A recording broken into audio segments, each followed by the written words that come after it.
Welcome to Faith, Family, and Freedom, the show where we stand on truth, strengthen our homes, and fight for the future of our nation. Here to remind you that our faith is our foundation, our family is our first ministry, and our freedom is our responsibility. So grab your coffee, pull up your chair, and let's talk about how we rebuild these walls, one family, one community, and one act of courage at a time. Family and freedom, we had an amazing Christmas and a happy New Year's, and I hope you guys did too. And we are back to talk about some controversial issues here at Faith, Family, and Freedom because everybody is doing it, but no one's talking about it. So let's dive deep into this GLP1. But if you haven't seen our other 3 episodes, please go back, check. Up till this point, we've been laying the groundwork for this conversation. So please go back, check out our other 3 episodes. And for dramatic effect, because we like to do that here, and slapstick comedy, we are going to show you a video about the side effects of GLP1. That's Ozempic, Wegovy, Mounjaro, all those guys. And yeah, hope you enjoy. Because they lose the muscle mass in their face, the elasticity in their skin, because the muscles in their body don't hold them up anymore. Muscle mass is the key. So when you see Ozempic face, what you're actually seeing is a loss of muscle around the eyes and cheeks. Because Ozempic makes you lose muscle mass, it doesn't just get lost in your big thigh muscles. It gets lost in the muscles around the orbits of your eyes and around your face. The thing that made you look youthful is really the muscles in the underlying tissue. So when you take Ozempic, you lose the muscles in your face and you look older. And all you really wanted to do was lose a bit of tummy fat, when all you needed to do is get on the treadmill a little bit more, eat a little bit less, and lift some weights so that your metabolism goes up and you would look younger. Instead, you could really sabotage yourself by losing muscles in your face, looking old because you're taking a prescription medication. Okay, so I don't want to lose people right off the gate thinking, oh no, they're just so against it, turn us off, because everybody's on it. So but we do want to stick around because we're gonna talk about all the different parts and pieces to it. But looking at that Ozempic face, it reminds me of the first at first when you were on the tirzepatide. Mounjaro. Okay. Yeah. So if everybody. Let's talk about that story. Yeah. So I went and got some insurance, right? Because that's what you should do to protect your family. And they said my triglycerides were really high, and I had been eating lots of peanut butter sandwiches because that's my favorite food. And I had gained about 20 pounds of peanut butter sandwich, and I was up to 223, almost 230, having a hard time tying my shoes, but I really like food. And I have done all the other crazy stuff that you would do as far as like intermittent fasting, going full vegan, all the things. So my nurse practitioner suggested I started GLP-1, which I was very hesitant about. I didn't want to do it. I researched it, found out that it was just a naturally occurring substance in your intestines, in your pancreas, in your brain. Saw that it was just kind of adding to what you already had, and maybe you were a little deficient. So I said, well, I'll try it and see how it goes. Well, it was a cascade of events. I took it. It cut my appetite completely away. It took everything just to get a liter of fluid in, of water, and 2 Costco protein shakes a day. And I was on it for a month. They suggested I increase the dose. I was like, there's no way in hell I'm going to increase the dose because I can't even eat now. And it took about 3 months for it to get out of my system. So I was totally against it. I saw side effects at the hospital and other places in town where people were having issues with it slowing down their intestine and maybe providing them a horrible side effect of a ileus and different things. A lot of people were nauseous and throwing up. So for a very long time I was against GLP-1s because of my experience that I had. And I lost 30 pounds within a month and a half, and it was pretty much all muscle and a little bit of fat, and it was a horrible experience. So that was a rough time, and you had to like train and get yourself back up and running, which you have, like I tell everybody, the most amazing willpower to be able to do that. So good on you to do that. But for me, I was thinking, this is the guy that's like not for the big pharma stuff. Like, how is he liking this stuff? I don't know a lot about medical stuff. I had no idea that he had done the deep dive to find out it's a naturally occurring substance. So fast forward to this fall, I was talking to a friend, and she said she had lost these weights on GLP1s.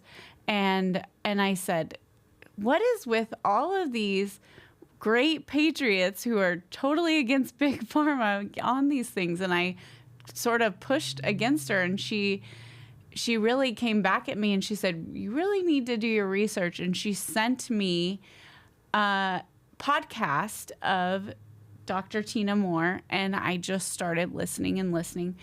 And one of the things that Dr. Tina Moore really talks about is that the dosages through Big Pharma are astronomical. And like author said, it just takes all of your willingness or ability to eat away completely, which then takes your body's muscle mass. The other thing is a lot of people really just rely only on the not eating and don't do the other, what Dr. Tina Moore calls the things.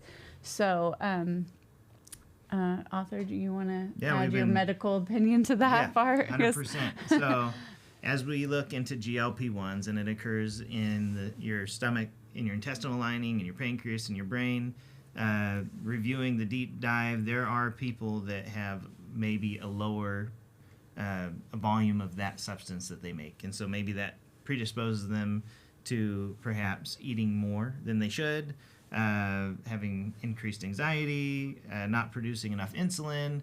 And so there is some genetics in there. There are people that probably are hyper producers. So the idea behind the MAHA movement, behind most of the things I always want to do, is give you the least amount of substance, whether it's a pill, a mineral, or a drug. Or take ourselves the least amount. Yeah. Take the least amount for the most desired effect. So if you are truly deficient in your GLP-1s in your body, you shouldn't take a big pharma dose of like 2.5 to 12 milligrams. That's absolutely ridiculous. You should probably start at a very low dose. And we're not doctors here. We don't prescribe this stuff. So that's a little disclaimer. Talk to your doctors about this. But you should start at a very low dose and titrate that dose up until you have the most desired effect. And in doing so, you have to work with your doctor, because you don't want to lose muscle, especially the longer you get older. So you have to do strength training. Mm-hmm. And when we talk to patients, we talk to everybody about losing weight, especially our bariatric patients that have gone through, surgeries to alter their stomach and do all the banding and different things, the Roux-en-Y and the gastric sleeve. We spend 6 months with those patients, teaching them about food addiction, teaching them about how much water you have to drink, teaching them about how much protein you have to have a day.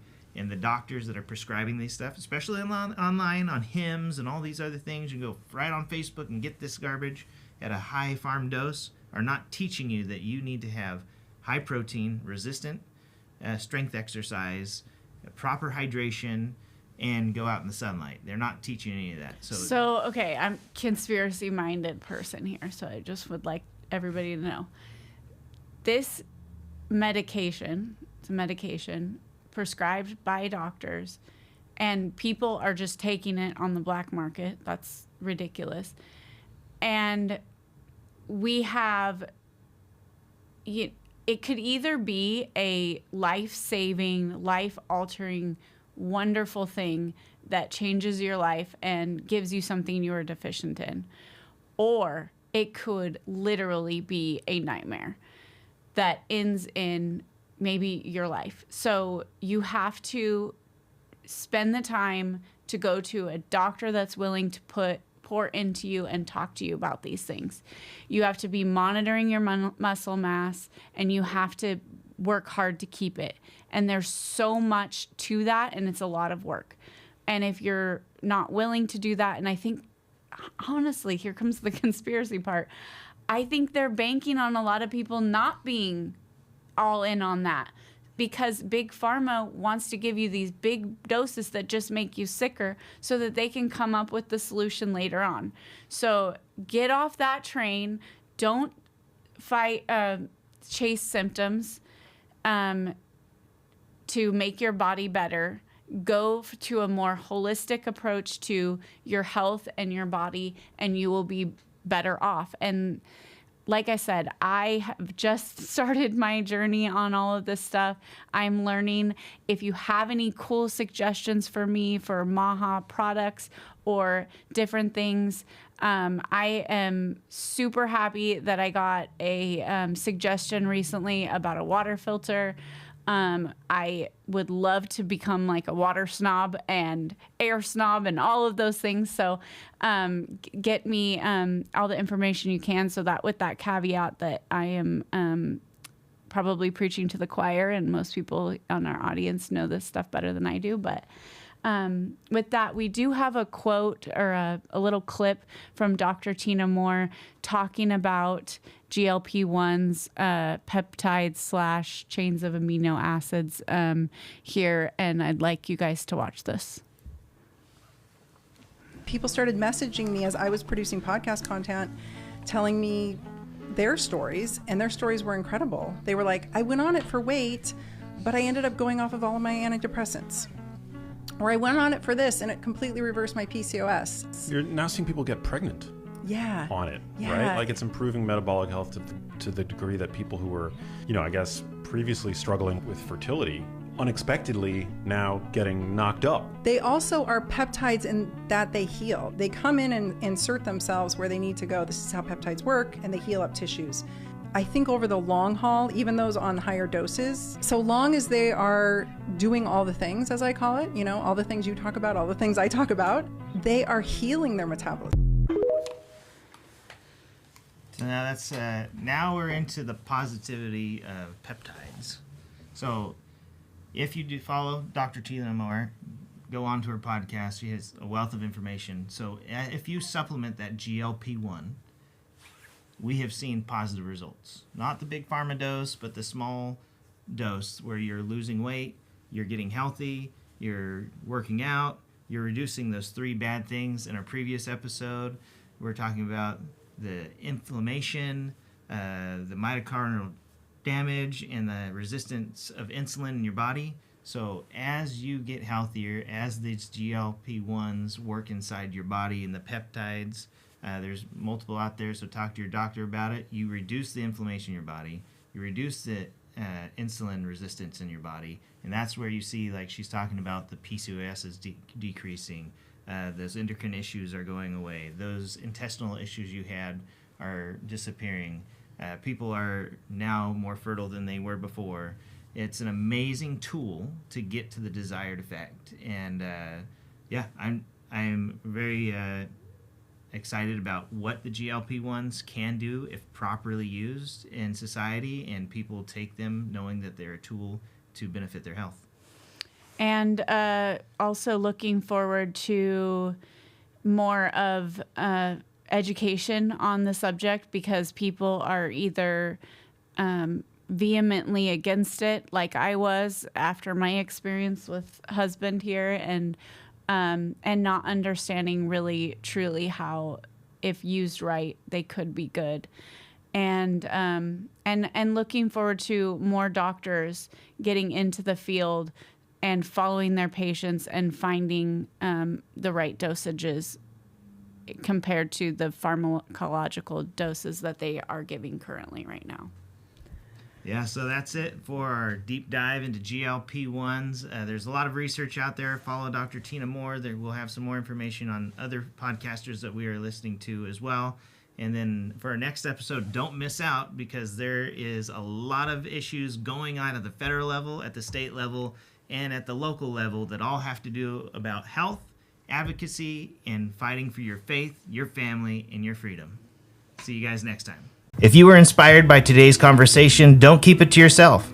Share this episode with your friends, subscribe wherever you listen to podcasts, and join the movement to restore truth, courage, and conviction in our communities.